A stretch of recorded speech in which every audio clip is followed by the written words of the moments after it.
Hello, friends and fellow adventurers. Welcome to the MNmaxed podcast. We want to thank you for joining us, and you do so as we continue Blood Lords. As always, we'd like to invite you to come join our Discord where you can hang out with us and other listeners of the show. And if you'd like to throw a little financial support our way, you can check out our Patreon. And a shout out to all of those at our big number level and above. Rock Jedi, Iggy, Wolf, Blodimus Slump, Thunder Mammoth, The Trevor Project, Das Chris, Fizzgig, AC Goldner, Eric R. Ope, just gonna sneak right past you there, Indie Link, Tawdry Monster, Mercutio, Angel Shadowheart, Cyrendon, The Necromancer Forever, Jason K, Tiki Lopez, Licky Topez, Ricky Ropebridge, Alex K, Doma Alaka, Frank L, Just Mike Works, Ross D, Our Goon's Long Lost Elbow, Figtier, Zach S, Jamie H, Mr. Turtle, Sleeve, Darren, Caleb W, Corey, Pickle, Mr. Grimm, Fire Down, M54 Ewaz, Jameson S, Eric R, +24+7 of Whacking, I'm Not a Robot, George F, Leo Hart, Hard Har Har, and Witch Hunter. Shout out to new patron this week at the Lich level, Jeremy D. Thank you all so much for your support. And now a recap of Session 10. We're down in some tunnels underneath the Meat Market District looking for the Bone Shards gang. Gurdrug scouts ahead and triggers a 20-foot tall pile of bones trap, which falls on him and causes all sorts of problems. Combat commences with 3 cultist types and a gross-ass ooze. The whole thing ends up being a bit less intense than we were expecting. We get set on fire a little, but come out okay. We take some time to loot and heal up and reflect on what we've discovered. We heard one of the gang members say a name called Kepgeta, whoever that is. We plan our next course of action. Okay, well, I guess back to the hallway? I guess. Seems like we've kind of been through here. I mean, didn't you say there's skeletons blocking hallways? Oh, yeah. Clogging. Should we start, like, rifling through the hallways? Try and clear a path, or no? No. Okay. I'm sure there's some secret shit in there. Do you remember why you came? We're looking for the Bone Shards gang. They're dead. Well, you found them. We're looking for blood to be lords of. You found the Bone Shards game. They're dead now. What, 3 people is a gang? Is that what they consider a gang around here? That makes us a gaggle. A gangle. I'll say a gangle. Gangle. They didn't have any notes or anything on them, so... Nope. And Arya specifically made it a point to, like, stab the bodies to death. Oh, there's, like, nothing left of those bodies. I tore them the fuck apart. I left the heads. I look for, like, any documents, like papers they might be carrying or that might be in their campsite that might give us some information. You rifle through everything. Yeah, I suppose so. You don't see anything that's going to give you any hints, any clues. What about Dave? Dave, the leftovers. The leftovers. You could make some inferences if you'd like. Wasn't his name Dave? That is one of the names you said. Yes. Is that it? Did I figure it out? No. Oh. We just gotta find Dave. I don't know, Tyler. I think we figured it out. We won, Blood Lords. Game over. It's Dave. It was always Dave. It was always Dave. It was Dave the whole time. Dave, the conjurer of the poisoning plot. Was his name really Dave? Fuck that guy. Fuck Dave. I like Dave. Dave's a Good name. guy, I guess. Yeah, what do you got against Dave, fuckers? Seemed like an alright guy to me. Yeah, I flip-flop. Oh, he died. Well, let's bring this name back to Fuckhead. I don't know what it takes to carry these 3 bodies, but I'll bring those back to Berlin if I can. You're likely gonna need like a wheelbarrow? A wheelbarrow or something of the wheelbarrow. like. Some like spikes to like push back on so they can kind of have some semblance of a body. Hey, you got some shovels on you. We've got a walking cauldron. True. Throw them on that. Just kind of squish them into the walking cauldron. Scoop all the bodies into the walking cauldron. Like, we're not sure what parts are for which body, but here you go. Now, here's what I'll do. I'll take one of these tents, the bigger tent, and I'll, like, tie a rope to the corners, and then I'll put the bodies on the fabric, and then I'll drag it. Okay. Arius did say he specifically left the heads. I grabbed the heads, too. They're gonna need a head. Do you really need a head, though? Like, I don't They, know. like speak with dead or something. They could. Don't zombies die if they don't have a head? They're already dead, dude. I don't know, Get man. destroyed. Magic. We should probably take it to Berline Yeah, we'll take it to Berline. or the Reanimators Guild or wherever we're supposed to take those. Reanimators Guild, maybe. Yeah, just straight to Berline. That's what I'd say. To show deference, I think we'd go to her before going to the Kuthite piece of shit. Yeah, definitely. Agreed. Screw that dude. Then you'd have to actually go back to the temple. Yeah, I hate that. Well, assuming we need to talk to him and give him It's like, the dude, you info just- we found. Can you just meet us at a coffee shop, man? Like, come on. We really gotta do all that. All right, so yeah, we head on out. If it's starting to be daylight out, I will meld into Sundrinker. By the time you get out of the Warrens, it's about 2:30 a.m. And you make your way out of the Wardens and into the meat market.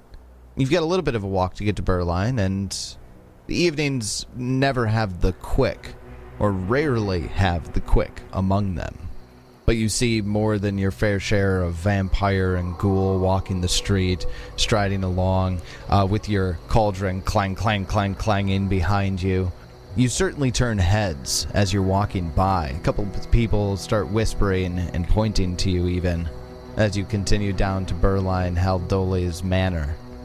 Dragging corpses. Of course, that can't be too unusual. But probably at least a little unusual. You clang, clang, clang up to Berline's gate on the southern side of Grey Dirge. The gates are closed. There's a rope for a bell. I pull the rope. Do we know her Fine. sleep schedule? When does she sleep? Clang. We've talked to her about this before. Yeah, She that's like, what she doesn't. did say, that she doesn't really sleep. So you ring the bell, and Major Domo Murik comes up, and he says, "Ah, yes, you all. The mistress is unavailable at the moment. How may I assist?" We have bodies. "Oh, she does love bodies. Are you willing to wait another 15 minutes? Yes, of course. Then come in." And he opens the gate, lets you in. The grounds are quiet right now. I hang out.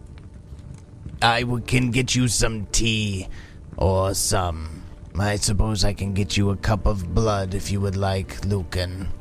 Well, that would be most desirable. Any other refreshments you all wish? Just the blood, then. I will be back. He took you into the sitting room to wait. He comes back with a chalice, and, it doesn't have your name on it or anything, Lucan, but it's the same chalice that you had brought out to you last time. Nice. You can tell. I like that. Consistency.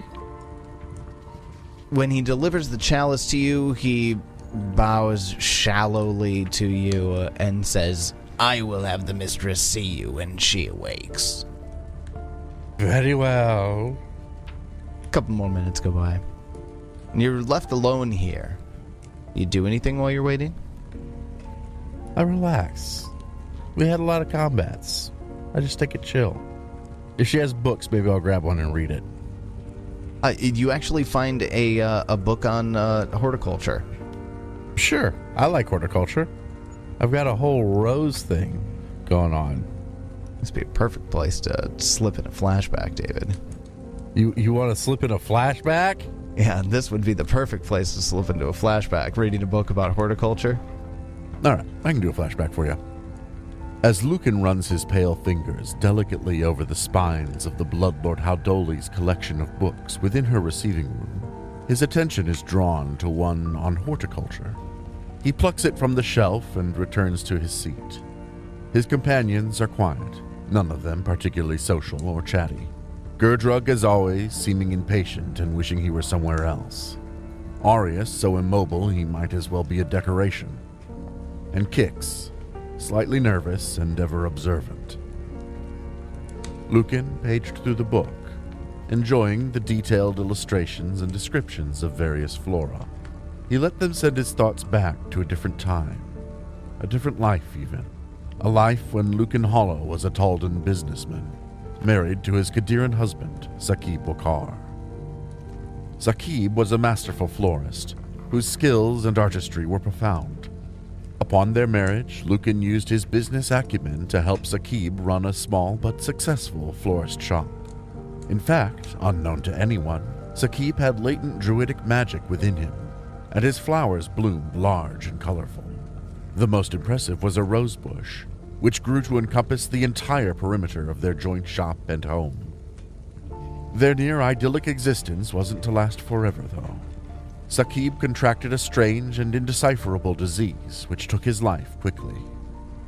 Lucan, heartbroken and in a place of darkness, watched as all his husband's flowers died in the absence of their caretaker, to the point his home and shop was filled with the scent of decay and buzzed with insects feeding on the rot.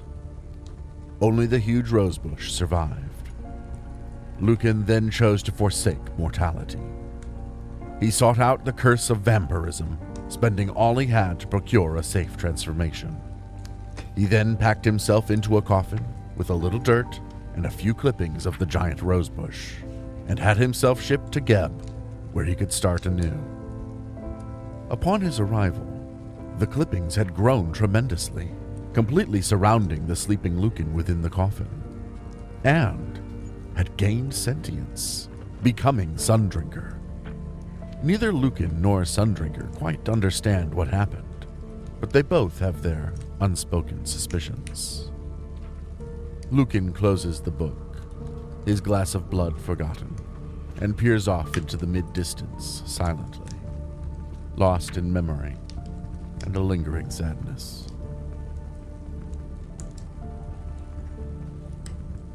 So Blood Haldoli comes in, 3 a.m., and she is carrying a cup of tea. Ah, yes, hello, welcome. I see you have something for me. Putting the cauldron to good use already. Oh, what's in there? Better question is, what isn't in there right now? Pieces of 3 bodies? Oh. I reach in, like, pick up the head of one. This one fancied it a bard.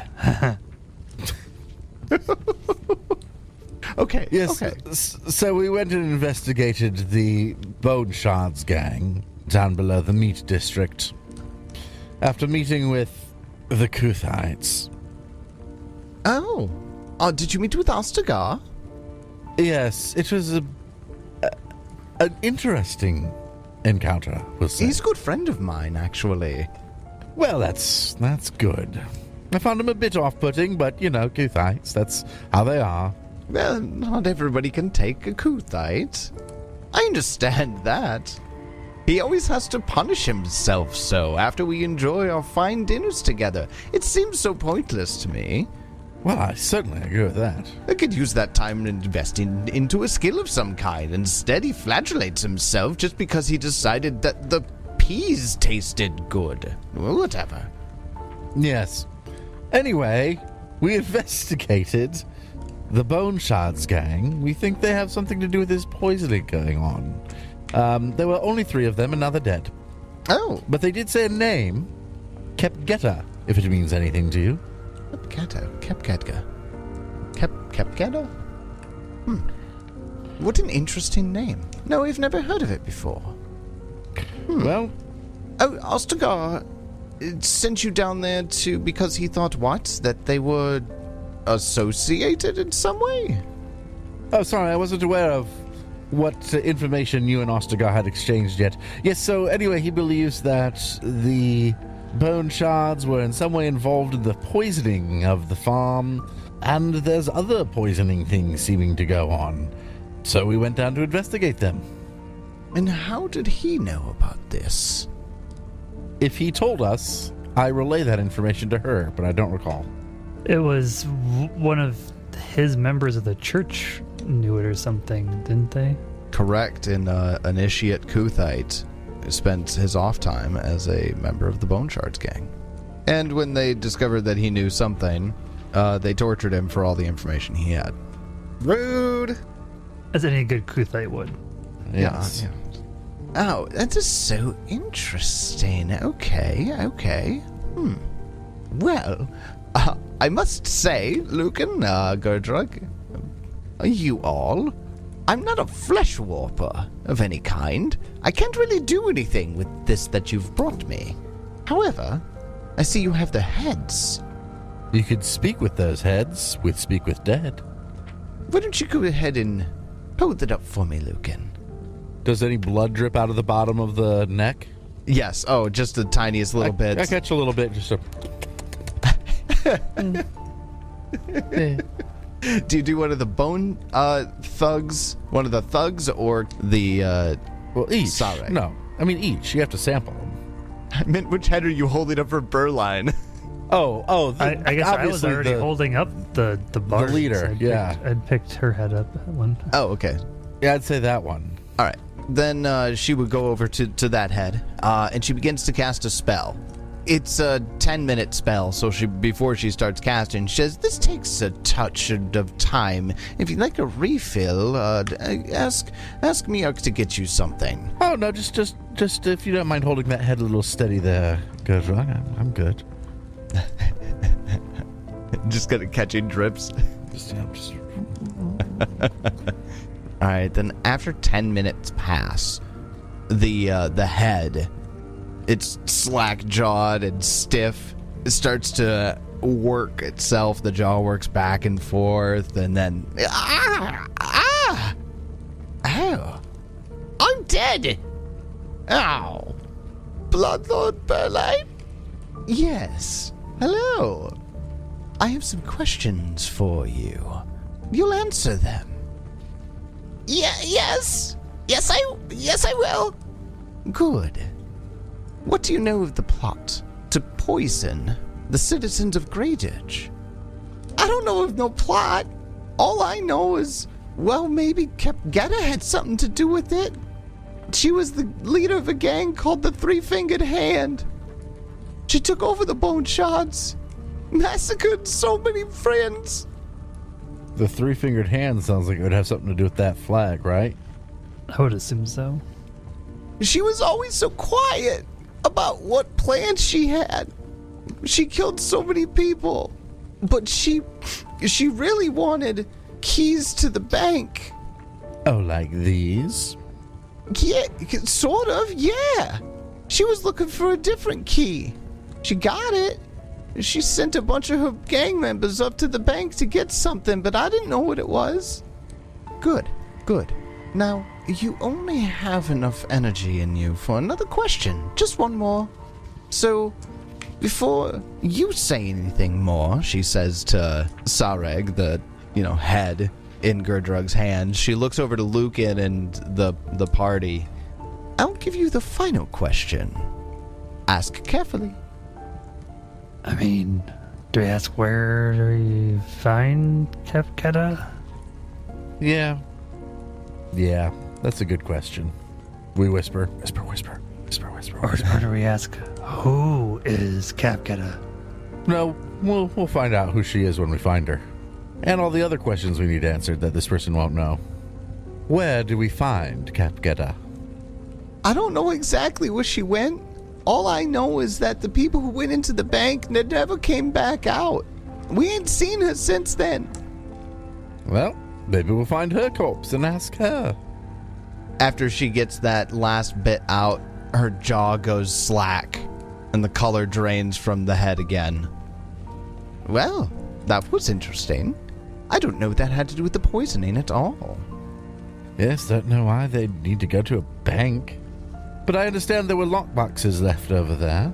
Perhaps something interesting that they needed was in one. Or they had a clue that it might be. There's been rumors since the bank closed, for certain. Interesting. What else did Ortogard speak with you about? I tell her. Yeah, so he thought the new leader of the Bone Shards gang was doing this poisoning. And clearly the new leader of the Bone Shards gang is Kepgetta, but also clearly didn't care too much about the Bone Shards gang, killed most of them. Really, the Three-Fingered Hand gang is her deal. and they went to the bank. So, all right. I guess we're going to the bank. Yeah, the head didn't specifically say it, but so did Kepketa go to the bank also, or That seemed to be implied. that's what I thought, but I wasn't positive based on what was said. So Ortegar and the Kuthites tortured some bit of information out of one of the followers that was one of these, Bone Shard gang members? And then you went on site because they believed that it was part of the poisoning. We've been looking into it, and it's been difficult to find any information. I'll have to speak with him about going to you before coming to me. Yes, speak with him indeed. Anyways, sorry, just making a mental checklist. I guess we're off to the bank. Sounds like you're off to the bank. Well, Kix, are you ready to go back to your old place of employment? That place sucked. They never gave me bathroom breaks. I was about to make an Amazon joke for a sec, but nah, man, those people are hurting. I don't want to make fun of them. Well, let me know how it goes. Are you going to go see Ortegar before or after the bank visit? Before. I don't want to see that guy unless we have to, so after the bank visit. After then. After. I want to talk to that guy again. How about this? While you prepare yourselves for the bank visit, I'll have a conversation with him. You won't need to speak with him again. Works for me. Like, ever? Well, I didn't say that, did I? Never such a strong word. There's so many possibilities. True. I do have things that I must do. I actually have a few meetings this morning with some council members. Try not to get the leftovers of this mess on my carpets on your way out, yes? Thank you for coming by. Let me know how things go. Yeah, should we take him to, like, the Reanimators Guild, or what? That slop? Just pour him in a hole, or I don't know. You know what? Go see Majordomo Miak on your way out. He'll have you transferred into a wheelbarrow. We'll find some place to dispose of it. It certainly seems more like a slop for livestock than it does for any useful reanimation. Well, ghouls would eat it. Of course they would. Ghouls will eat anything, please. Disgusting creatures, aren't they? Yeah. My grandfather was a ghoul. Sorry, what? I can't keep a straight face on that one. So unless you guys have any more questions or further conversation you want to have with Burline, we can... No, it seems like she's done with us, so I'm leaving. Yeah, we'll head on out. Do we want to rest first before we head to the bank? I used one spell. I wouldn't mind resting. I mean, Yeah, it sure seemed like she was implying that we shouldn't go straight there, because she said she'd talk to that what's-his-face. Yeah, Ortegar. So, All right, we rest. then let's go into downtime mode. You head back to the Theater of Sin after dropping off the leftovers with the Majordomo Murk. Yeah. Yeah. You head back. By the time you get back, it's, your staff is not up and about. The manor is looking really good, though. The Theater of Sin is clean. Lukin, with your newfound knowledge provided by Gurdrug that the red glass actually protects you from the sun. I can open my windows if I want. Do you want to watch a sunrise? I've seen plenty of them. I'm over it. Life is darkness. No, okay. Sunset, maybe? Yeah, maybe. If you have anything that you want to do in downtime mode to prepare for the Grey Dirge Bank, you can do that now. Not really. Unless we want to go sell and buy stuff again. But I don't know if we have too much to sell. I mean, we do have those silver chunks. Oh, and the silver mirror? Apparently lots of silver. Yes, you do have a decent amount of silver. Unless, Lucan wants to look at himself in it. Nah, I don't like silver doesn't actually affect me, but vampires aren't supposed to like silver. I don't want it. I was also making a joke about the fact that in a lot of lore, vampires... Oh yeah, vampires can't see themselves in mirrors, of course. That would be totally worthless. So, unless somebody has an argument, I'd say we should sell it too. Okay, that's 25 gold. Yeah, sell it. It's not really enough to buy anything specific, but buy some more potions or... Well, you've got 26 gold. Do you want to distribute that, or do you want to buy something specific for the party? Yeah, I'm gonna have to go with distribute that. Distribute it? What about the something scythe I and the want. meat cleaver? Do you want to sell those things? Sure. Get our couple gold from the large scythe. Or get our a gold from the large scythe. All right. Buying and selling generally takes a day. Just kind of a trip into town. Anything else you want to do during downtime? Spencer, you're going like alchemy. Do you already have craft alchemy or no, not yet? No, I just have crafting, I think. Oh, okay. I took assurance last time. Assurance for crafting is great. Well, if you took assurance for crafting, oh, so you're setting up for the alchemical crafting. Sure. I don't know what I do. I forget week to week, and then characters are made, and I'm like, huh, not bad. I guess that's what I had planned. So, going to the Grey Dirge Bank, are you doing any downtime activities in regards to, like, preparing for your trip to the Grey Dirge Bank? Or are you just, like, whoop, heading out there? No, we got a key already, don't we? You got a key? We do. All right, let's transition. Zoop? What's that transition sound again? Zoop? Zoop? Zoop? Zoop? Zoop? Zoop? Zoop? Zoop? Zoop? Zoop? Zoop? Zoop? Zoop? Zoop? Zoop? Zoop? Zoop? Zoop? Zoop? There you go. Hopefully it doesn't get saved for some stupid reason. Zoop? David, turn Zoop into a song. Zoop? Zoop? All right, done. Zoop? So I need to figure out where I'm at. Where are we? There. Okay. Kix is familiar with the site, Because it's a bank. but some of you may not have actually been to the Grey Dirge Bank before. Because you're poor. Because it's been closed since we got here. Fair. Yeah, it's been closed, man. But the Grey Dirge Bank is an imposing structure. And as you approach the Grey Dirge Bank, in front of it are aligned with 6 black columns. And they stand just outside the front doors of an edifice of solid granite, lined with iron beams in the shape of interlocking jaws and finger bones.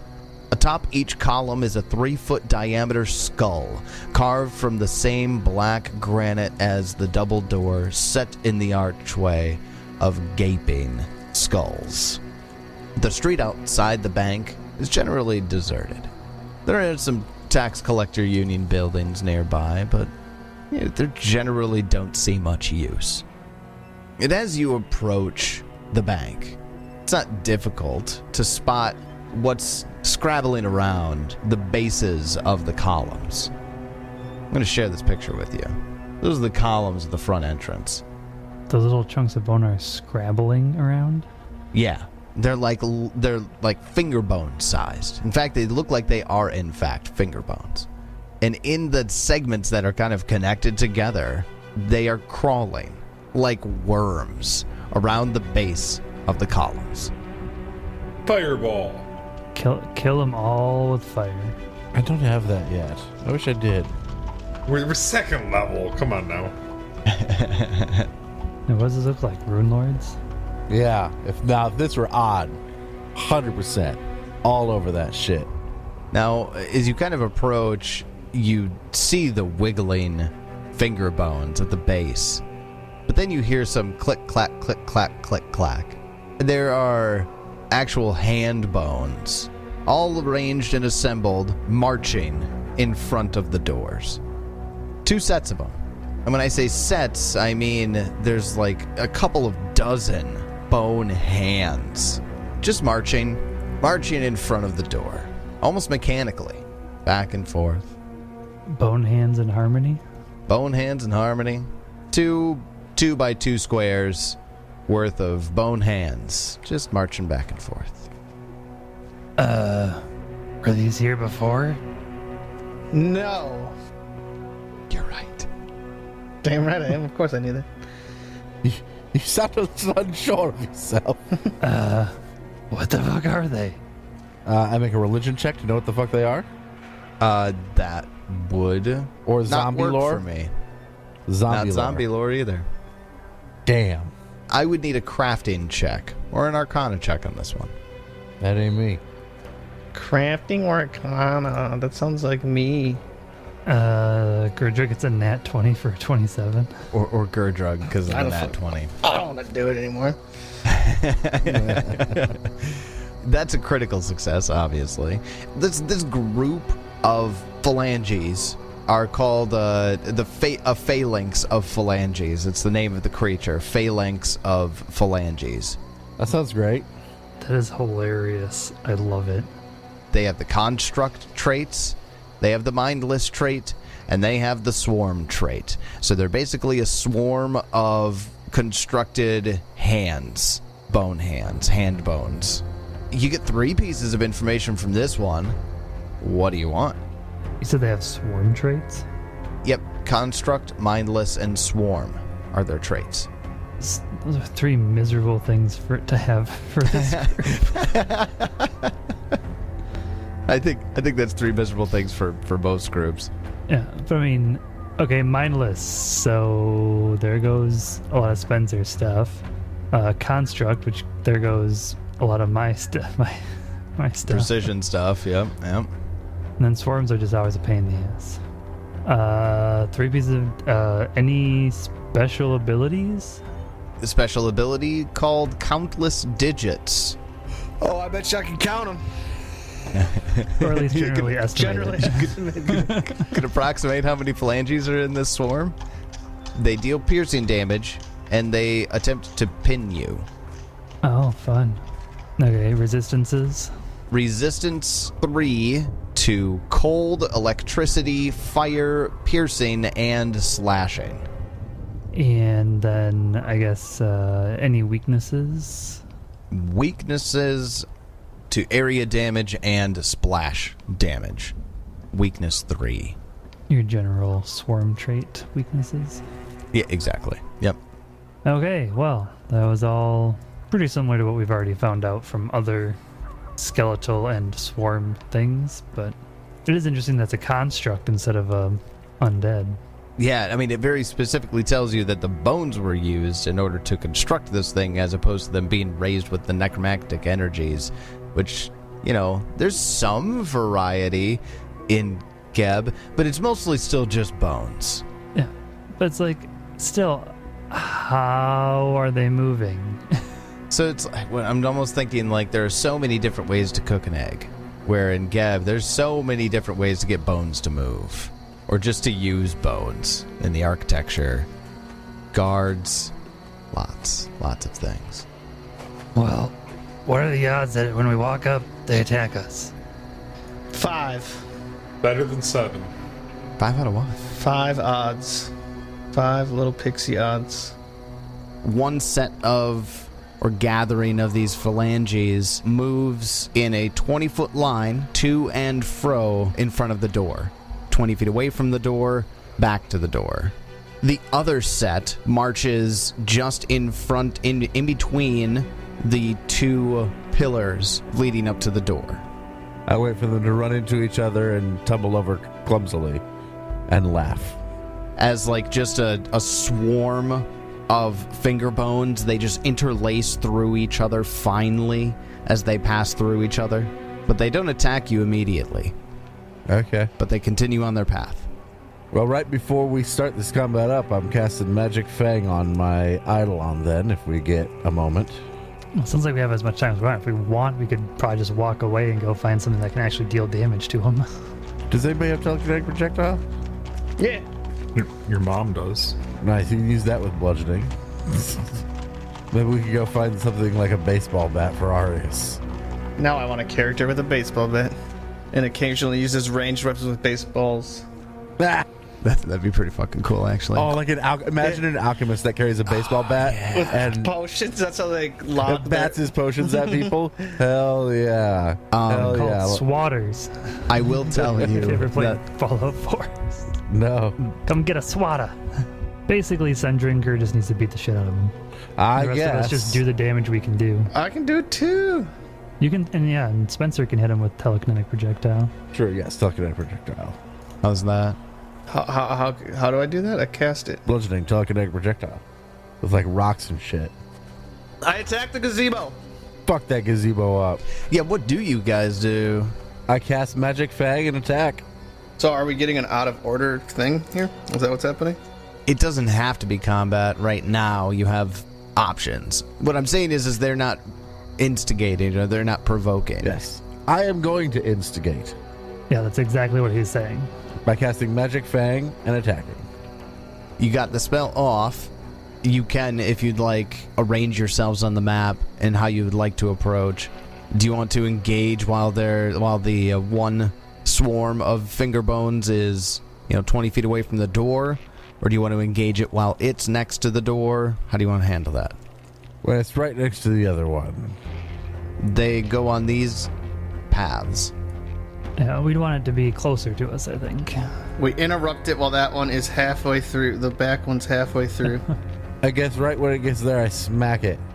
Right there. All right, so we're going to roll for initiative, if you guys haven't already. David, you and your initiative, man. I've not rolled well. Why are you starting combat if you're not going to start in combat? Like, fucking last.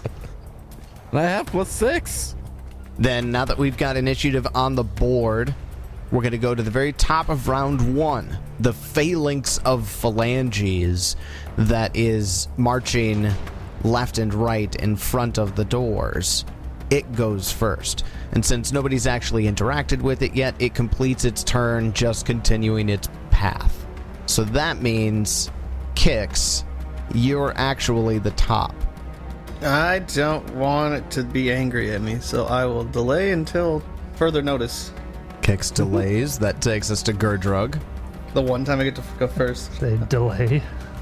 Gerdrug delays. Arius. So Arius is going to use his first action to move up to the west side of the closest phalanx of phalanges. Second action to take a swing at it. Rolls a natural 1. Rough. But it's such a pretty die, though. Third action, swing again. Rolls a 19 for a 22 total. The 22 hits. Okay. And damage, average damage, 10 damage. 10 damage. Okay. So it takes a little bit less because of those resistances that you were informed about, but it takes 7 points of that 10 damage. And as you step up to it and swing the first time and just kind of clank off the paving stones and then decide to make more of a swiping action at them, getting really low, you now have their attention. And they all turn to you, which is a little disconcerting because they're little finger bones and they all just turn towards you. Arius just smiles. They're gonna be all his in a minute. It is that phalanx's turn. Nah, I'm gonna jump in.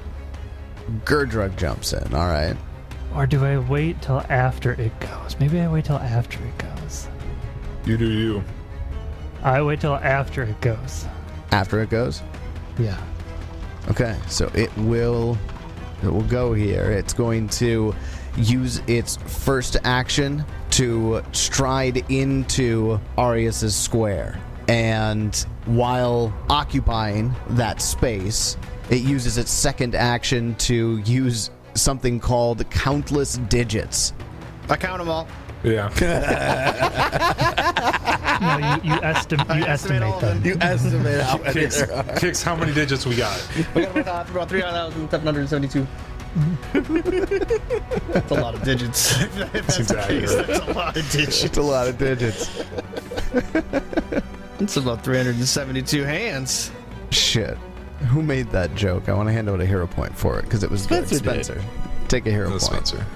Is that its weakness? Does it take like damage, like mental damage from this? It takes true damage from being estimated. It's no longer countless. So this is going to just end up being a basic reflex save that Arius has to make. So go ahead and make that now. Okay. I roll an 18 for a 23 total. 23 is a success, so you will end up taking half of 4, so take 2 points of damage. Okay. You are going to have to do that again, because it uses its third action to use that countless digits swarming action one again. I roll a 4 for a 9. Okay, so then you will take 4 points of damage. And as all these little finger bones are leaping from the ground and stabbing your shin bones and your thigh, your femurs, they seem to be trying to crawl up your legs, and they're trying to wrench you down. That's its turn. Gudrug is gonna go. It would be Lucan's turn unless somebody wants to jump in. Yeah, I'll jump in. Gurdrug jumps in. Gurdrug is going to move. No real way to get flanking on it, since Arius is inside. Since it is mini. So I'll just move up and attack it. And get in that one. Welcome to the club. Good. Opening salvos are nat ones. Third. No, 14 to hit it. 14 does not hit. Successful turn. Move, miss. All done. Well, then after Gurdrug, then Kix jumps in. All right. Kix, it's your turn. And I will cast telekinetic projectile, targeting some bones. Oh, that's unfortunate. Doesn't matter about damage. A miss. Well, how about a 12 to hit? A 12 does miss. And then I will end my turn with the aid, the psychic aid. I'm sick of calling it recalled teachings. It sounds dumb. It's now psychic aid. Psychic aid. Then after Kix, Lucan, finally. Hey, what's up, buddy? It's your turn. Oh, cool. Well, action 1, I guess. I'm just gonna use my lash ability to lash out and attack this guy from 10 feet away. Wait, does Gurdrug get in my way in doing that? Provides lesser cover. No, I don't want that then. Action 1, we move to the north. Sundrinker does, that is. Try to make sure we're not within 10 feet of each other so they can't stand on any two of us. Oh, yeah, that's a fair point. Further to the north. Action 2 and 3, I will do act together, and we'll have Lucan cast Electric Arc. I know I was told that they're somehow a little bit immune to electricity, but I don't care. I'm going to try it anyway. All right. And reflex saves. Okay, so My aid checks for the plant. the plant attack. Yeah. All right, so on the reflex saves, we get a 27 and a 26. Why do you always roll so well on these? Someday that's going to change. Someday. That will deal half of 5, which is 2. Minus Probably 3. does nothing. Oh, yeah, which does nothing. Then with my single action from Sundrinker, we will attack this guy. Vine Strike. Bludgeoning. I get a 23. And plus 2. I get a 25. That's not crit, is it? A 25 is a crit, actually. Doesn't matter because But it does in fact not matter. It is immune to critical. Too bad. We'll deal 11 damage, though. Hold up. I was wrong. Bludgeoning. It's not immune to critical hits. We'll deal it more than 11 damage. We'll deal it 27 damage instead. I see. 27 damage. It is not immune to critical hits. Hold on. I feel like I have I to thought that was double part of the check. construct trait. There's something. I don't think so. So much less shit is immune to crits in 2E. That is true. I guess construct does not necessarily say immune to crit. Yeah, no, that is a critical hit, and that goes through. And how would you say that Sundrinker would actually take out this scrabbling swarm of finger bones? So a great big long vine shoots out, curls up like you're wrapping a rope up, but really tight. So it's this thick coil of rope that's flat, and then smashes down on top of it. It's extremely effective because you crack and scatter all of those phalanges, and they are no longer a threat. Just wait until Sundrinker is huge. Then after Lucan, we go up to the top of round 2. This time we're going to have the phalanx of phalanges that spent last round just pacing. It is going to move up to and envelop Sundrinker with their first action. And with their second action, use that countless digits action. Give me a reflex save. Got ya. How about a 26 with a nat 20? Nat 20, that's critical success. You take 0 damage from the phalanx. I laugh at these stupid little things. You can't finger me. I'm a plant. I'm a plant. If you wanted to finger somebody, you should have tried the vampire. Okay, then. I do not even have orifices. It's going to use its third action to use that countless digits again. So go ahead and give me a second reflex save. Psh, fuck that. I'm immune. I rolled a nat 20. Nope. Fine. Nice try, though. You leave me no choice but to roll another. It's true. I do. I didn't. I get a 12. Well, you will take 4 points of piercing damage. Apparently I have orifices. You do now, as they burrow their way in between Sundrinker's, I don't know, Bark? stem? Knots? Best not to think about it too much. I'm thinking about it too much. Stop. Stop thinking about Sundrinker's orifices, Ted. Talk about rosebuds. That's the stuff. That takes us over to Arius. Arius, it's your turn. Arius moves 20 feet to the northeast to get to the north side of the enemy. Second action, swing. I get a 26. Nice. A 26 is a critical hit. Ooh, pretty solid damage. 25 damage? Yeah, that was pretty solid. There's obviously some of the resistances in there, but when you're dealing big numbers like that, they don't make enough of a difference. How does a great sword kill countless phalanges? Wait, sorry, I can't say countless because then Kix is going to be like, actually. I don't know. Just like turn it sideways and like swat them all away? Just a smash or a slide it across the ground, maybe? Magic. Magic.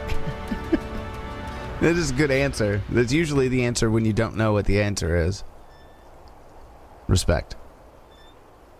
Well, Arius ends up taking out the second of the phalanx of phalanges, and now just with a scattered finger bones that are now lifeless, you stand in front of Grey Dirge Bank. Large, imposing, wrapped in bands of iron shaped like bones and rib cages. I approach the front door and check for traps. Go ahead and give me a perception check. How about a 12? I see everything. Seems perfectly fine. I check to see if it's locked. While you're all standing outside here like this, just outside of Grey Dirge Bank, you can see that there really is only this one opening. And the doors don't seem to be locked. Well, it's clear to go. I'll show you guys where to go, but my office is right over here. Really quick, I pick up some of the bones and I throw them. I say, see, I can throw hands. Hey, I wanted those. Oh, sorry. I go pick them up and give them to you. It was just for the joke. There's thousands of them. But I wanted those ones in particular. So the best looking ones. That's Ted, that's not Arius. Arius just picks them up and pockets them. Snack for later. However that works. I just start sticking the phalanges into myself. And this is how this works? Magic? I just stick like a finger onto like one of like the cracks in my bone from the battle, and it just like melts into me. It like grabs it. It just like wraps around where the split is. Yeah, Little cinch. Cinches it up. We'll go with it. That's canon now. At least for Arius, it is. We'll change that later. Oh, okay. Headcanon of the time. There's headcanon and then there's Ted cannon. So you go to open the front door, right? Yeah, I do so. So as Sundrinker opens the front door to Grey Dirge Bank, Kix, you're looking and you're kind of struck with this moment where you remember the last time that you were here. There was this big procession, almost this almost parade, as they were pulling all of the assets out of Grey Dirge Bank to ship up to Mekatar, the capital. I got a little scene I want to read to you guys here. Grey Dirge Bank, 2 years ago. The celebrants created a spectacle. The fanfare and parade was loud and colorful. A marching band accompanied by a chorus of dirge pipers undulated against one another in an upbeat wail of sound. Confetti and streamers showered the air and lined the streets outside of Grey Dirge Bank, trampled by the dancing feet of the procession. Telegmut could hardly contain herself. The amount of willpower required to keep her lips in a compressed line as opposed to an outright smile was staggering, but she managed. A quick in her middle years, Telegmut understood that her life ticked away, day by day. And while being the manager of Grey Dirge Bank offered her certain luxuries, Telegmut wanted more. The likes of Blood Lord Haldoli may find a place such as this quaint and hospitable, but Telegmut craved power on larger stages, like Mekatar and Yed. Though certainly Mekatar, the capital, would match her tastes and bearing best. Grey Dirge Bank only held a small portion of the tax collectors union's holdings, and they made it clear to Telegmut years ago that she would not raise beyond her station as bank manager here in Grey Dirge.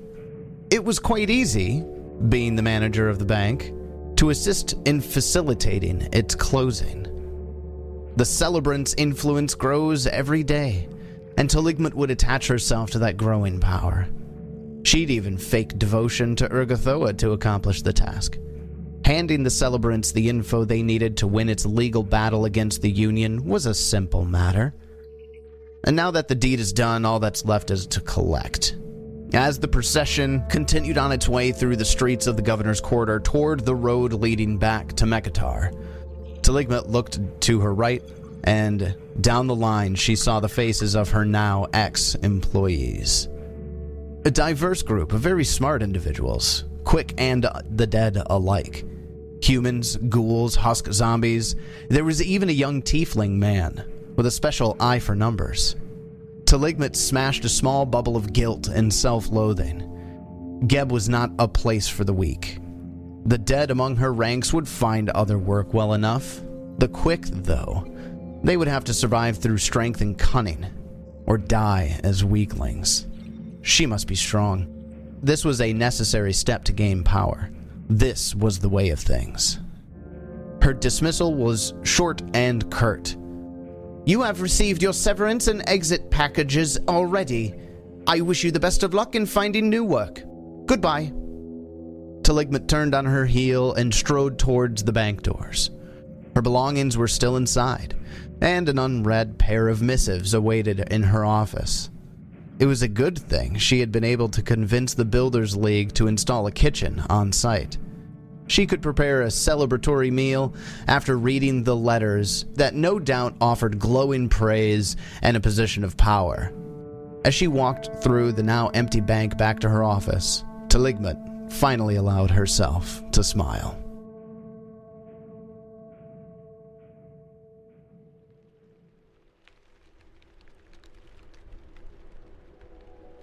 All right, so I'm kind of enjoying this. So we've got Gurdrog, literally tortured to death, and now a ghost who haunts the family of his enemies.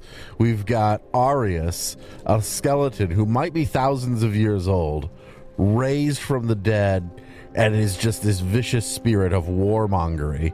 And we have Lucan, a heartbroken emo kid who turned himself into a vampire.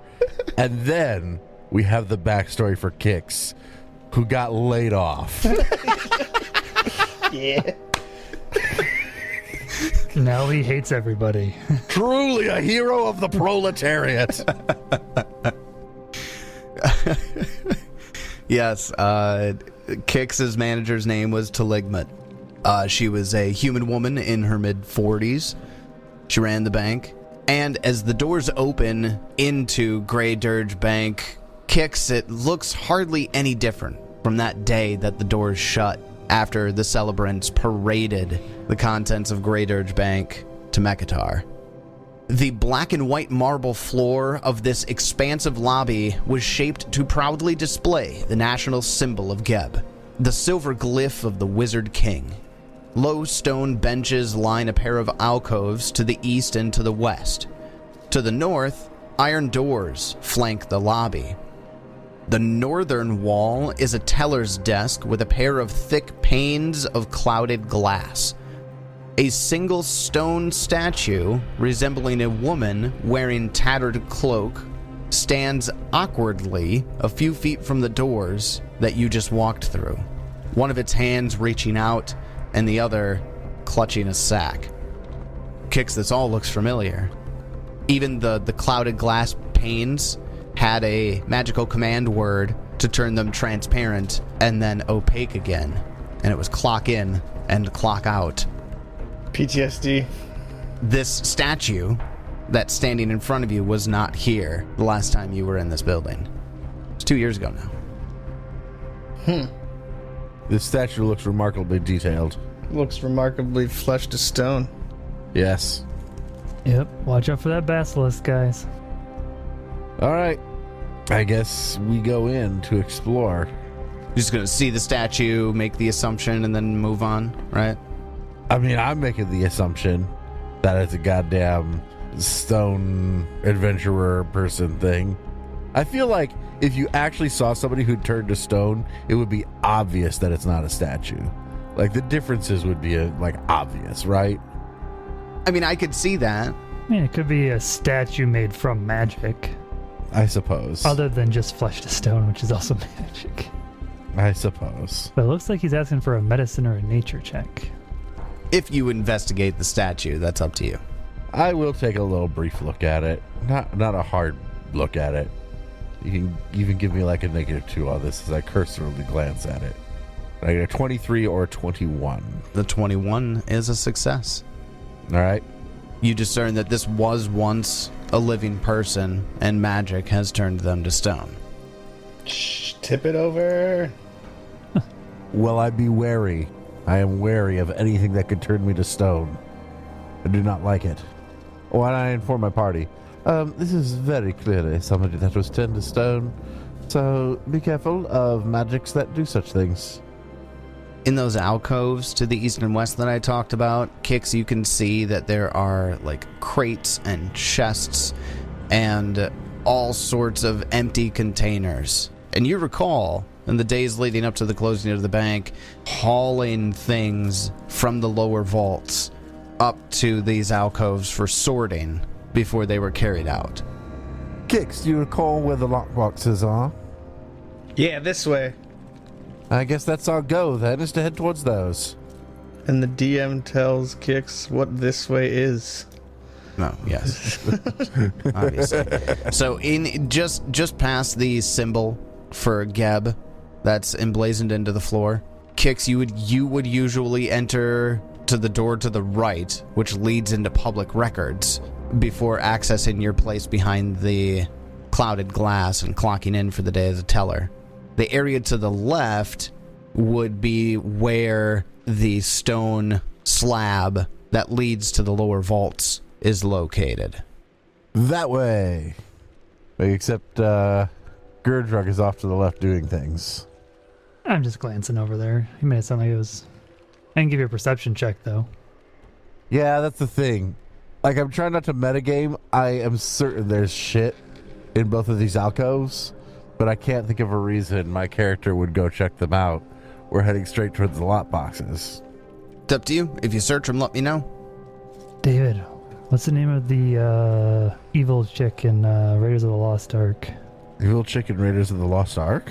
Yeah, the Nazi one. Oh, gosh, I don't remember. I should know, but I don't remember. All I can think right now is, don't cross the seal! Right. Elsa, Elsa. Perception check. That was supposed to be a 19, but it's a 9 instead.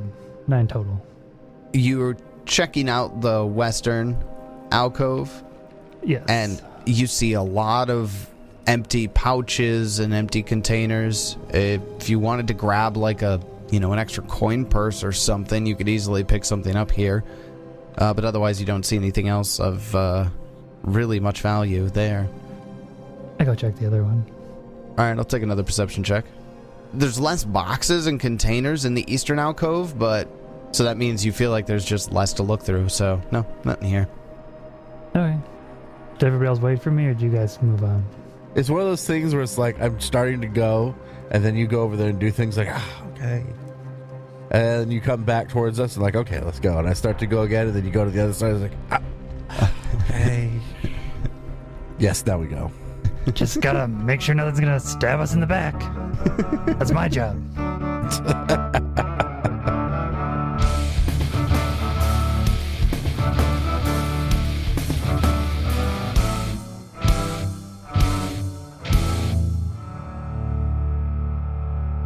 Two serious character backstory drops in one episode? What is this, a good podcast? Will the dick jokes and nitpicky rules-driven combats return next time? Yes, but tune in anyway to find out as we continue Blood Lords. And until then, may you have many great adventures of your own. It's your turn.